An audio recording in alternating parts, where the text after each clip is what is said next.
자, 이번 주는 챕터 14장이 되는 응력의 변환 부분을 다루도록 하겠습니다. 응력의 변환이라고 하는 것은 그동안 우리가 재료의 파괴 관점에서 재료의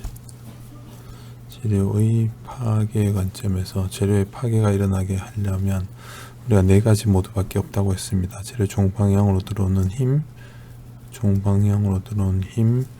그 다음에 종방향으로 들어오는 모멘트가 되는 토크, 그 다음에 재료의 횡방향으로 들어오는 횡방향의 회전이 되는 휨 모멘트, 그리고 횡방향으로 들어오는 힘. 그래서 네 가지가 우리가 재료의 파괴를 일으킨다라고 했습니다. 그래서 각각에 대해서 응력은 종방향 힘은 수직 응력을 발생을 시키고 종방향 토크는 전단 응력을 발생을 시킵니다. 이 값은 최대값이 되겠죠.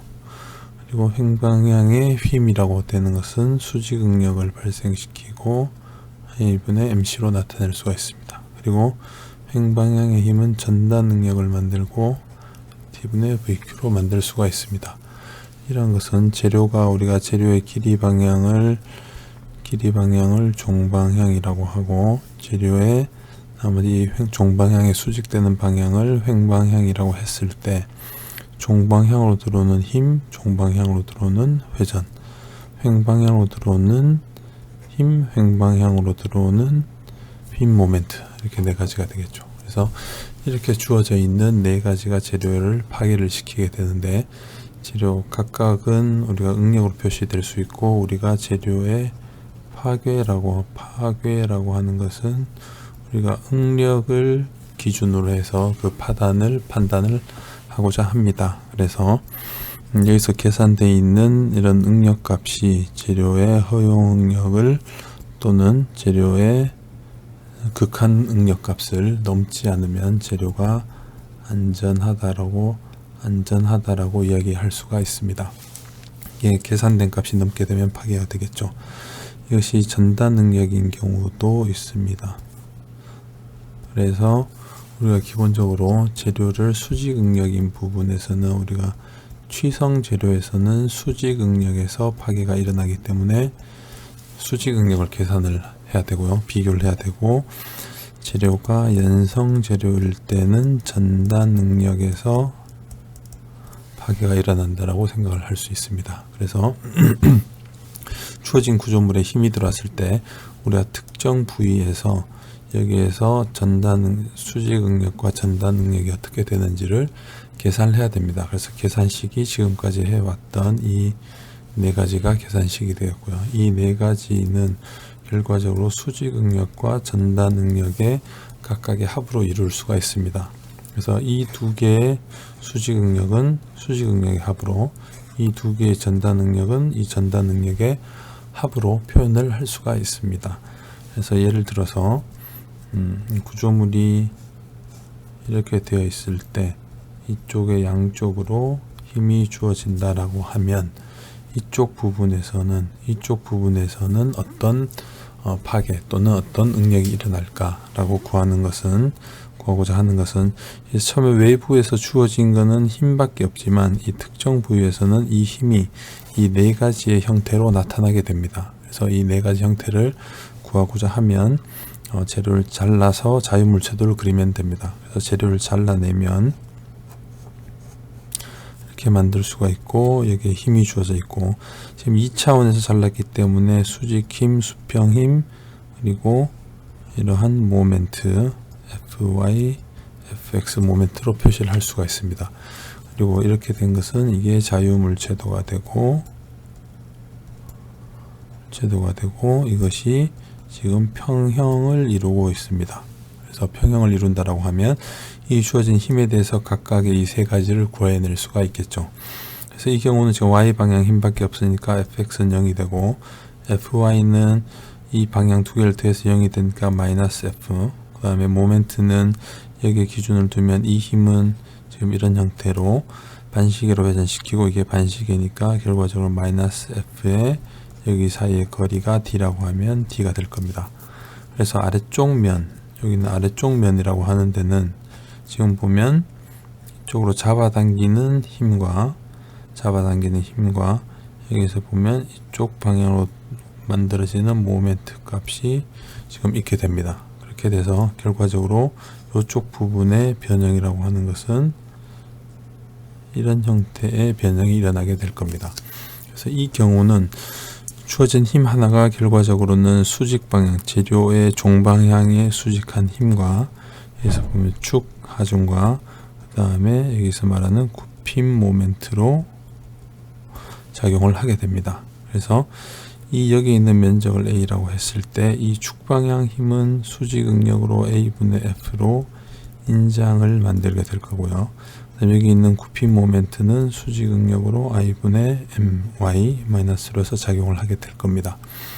그래서 이 단면에 있는 상황을 보면 축방향 하중에 대해서는 인장이니까 이런 식으로 응력이 나타나게 될 거고, 굽힘이 되었을 때는 지금 이런 모양이 만들어지게 되니까 이쪽은 압축, 이쪽은 인장으로 우리가 재료가 변형을 하게 될 겁니다. 그래서 이 두 개가 더해져서 하나의 응력으로 나타나겠죠. 재료가 이렇게 돼 있으면 이쪽이 좀 크다라고 하면 전체적으로 이런 형태의 응력들이 나타나게 될 겁니다. 그래서 이 경우는 두 가지 다 수직 응력이니까 이것은 수직 응력의 합으로 나타내어지겠죠. 그래서 여기 있는 이 값이 우리가 구하고자 하는 최대값이 될 거고, 실제로는 A분의 F에다 더하기 I분의 MC, 이거는 F 곱하기 D가 되겠죠. 그래서 이렇게 되면 이 최대값이 우리가 만약 이 재료가 취성 재료라고 한다면 이 값이 지금 허용 응력을 넘느냐 넘지 않느냐를 비교를 해서 재료의 파괴를 따져볼 수가 있습니다. 근데 만약에 재료가 이 연성 재료인 경우에는 전단 능력의 최대값을 가지고 파단을 생각을 해야 됩니다. 그래서 이런 경우에 대해서는 우리가 그 전에 경사면 응력에서 이런 부분을 다룬 적이 있습니다. 그래서 여기 보면 8장의 경사면 응력 상황을 보면 8장의 경사면 응력에서는 우리가 재료가 주어져 있을 때 수직 방향으로 재료를 잡아당깁니다. 그러면 응력이 이렇게 구할 수가 있겠죠. 그러나 이 재료가 연성 재료인 경우에는 파괴가 보통 이렇게 45도 방향으로 파괴가 일어나게 됩니다. 그래서 이런 것은 우리가 이 재료가 연성 재료일 때는 수직 응력에 의한 파괴가 아니고 연성 재료이기 때문에 전단 응력에 의한 파괴라는 것을 알 수가 있었던 겁니다. 그렇다고 하면 주어진 것은 겉으로 보이기에는 수직 응력만 있는데 실제로 이쪽 면으로 전단 응력이 작용을 한다는 이야기가 되겠습니다. 그래서 이 값을 얼마나 작용한지를 알아보기 위해서 경사면 응력으로 해서 이렇게 잘랐습니다. 그래서 세타 값은 당연히 수직 기준으로 세타 값이고요. 왜냐하면 수직 응력에 대해서 세타가 0일 때가 우리가 수직 응력을 기본으로 했기 때문에 세타 수직으로 쓴 경우가 0입니다. 그래서 이렇게 세타만큼 이렇게 회전을 했다라고 하면 면에 이 수직력과 수평력을 구할 수 있고, 그 힘은 이 주어져 있던 이 힘이 결과적으로 수직력과 수평력으로 나누어지게 되는 겁니다. 그래서 이 각이 세타가 되니까 이 F는 수직력은 P의 코사인 세타 값으로 표현할 수가 있고요. 이 전단력은 이거의 이쪽 방향이니까 사인 세타 값으로 표현할 수가 있습니다. 그래서 여기 주어져 있는 이 수직력은 P의 코사인 세타, 여기 있는 전단력은 P의 사인 세타로 우리가 표시가 되고요. 그거에 따라서 우리가 이 면에서 작용하고 있는 수직 응력과 전단 응력을 구하게 되면 이 면이라고 하는 건 여기서부터 여기까지 다 포함을 해야 되니까 A 세타가 될 겁니다. A 세타가 되고 이 면을 A0라고 하면 이게 세타일 때 A 세타가 되겠죠. 실제로 수직 응력이라고 하는 것은 이 면의 수직 응력은 A 세타분의 F, 전단 응력은 A 세타분의 V라고 정의를 할 수가 있을 겁니다. 근데 이 식상에서 보면 다만 A 세타의 코사인 값이 A0 값이니까 이런 식을 얻을 수가 있겠죠. A 세타와 A0에 대해서. 그래서 각각 이것을 여기에 대입을 하고 위에 있는 식을 대입을 하면 수직 응력은 다음과 같이, 전단 응력은 다음과 같이 표현을 할 수가 있습니다. 그랬을 때 정리를 하면 경사면에서 수직 응력은 원래 있던 평균 전당 수직 방향의 응력의 코사인의 세타의 제곱을 곱한 값, 그리고 전단 응력은 원래 있던 거에 사인의 코사인을 곱한 값이 될 겁니다. 그래서 이 전단 응력은 다시 수정을 하면 2분의 1씩을 다시 변화를 하면 B의 사인 2세타가 되겠죠. 이렇게 돼서 수직 응력이 코사인 세타의 제곱값은 0일 때 가장 크니까 수직 응력은 세타가 0도일 때 가장 크고 이게 최대가 나오고, 전단 응력 같은 경우에는 이 식을 보면 이 값이 지금 1일 때 사인 2세타의 값이 1일 때 이 값은 최대값이 나오게 될 겁니다.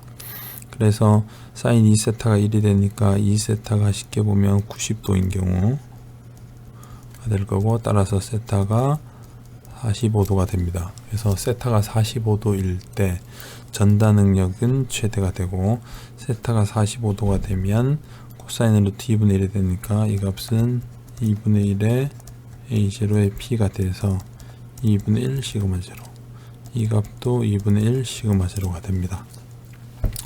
그래서 여기서 알 수 있는 것은 우리가 겉으로 보기에는 수직 응력만 존재하는 같이 보이지만 재료를 그 자른 면 단면을 회전시킴에 따라서 이러한 수직 응력과 전단 응력 값이 바뀌는 것을 알 수가 있습니다. 여기서 특히 45도인 경우에는 전단 응력이 지금 같은 경우에는 최대가 나오겠죠.